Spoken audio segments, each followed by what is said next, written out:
તાજ હોટલની બહાર footpath road ને રોડની સામે ફૂટપાથ પર એક હોકર એટલે લારીવાળા તેની નાની 3 વર્ષની દીકરી લારીમાં બેઠેલી, એને પગમાં 3 બુલેટ વાગેલી. કારણ કે આ તો ઊંધાધૂંધ છૂટતી હતી બુલેટ AK-56 માંથી, એટલે બારી દરવાજા ખુલ્લા અથવા તો બારીઓ તને વિધિન સામે જતી રહે. તે નાની 3 વર્ષની બાળકીને 3 ગોળી પગમાં વાગેલી, એમને હોસ્પિટલમાં દાખલ કરેલી. અને સિરિયસ એ નાની બાળકી રતન ટાટાને રાત્રે 11 વાગે સમાચાર મળ્યા. જે દિવસે લગભગ એમણે 20 થી 25 જેટલા ફ્યુનરલ્સ અટેન્ડ કરેલા, દરેક કર્મચારીની અંતિમ વિધિમાં હાજર રહેલા, 72 વર્ષની ઉંમરે. એમને રાત્રે 11 વાગે જયારે આરામમાં જતા હતા, સખત થાક, ત્યારે એમના સેક્રેટરી સમાચાર આપ્યા કે આવો એક પ્રસંગ બન્યો છે.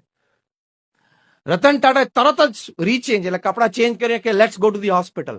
એમના સેક્રેટરી કીધું કે સર આપણે કાલે જઈ શકીએ છીએ, I want to go now, મારે દીકરીને જોવા જવું છે.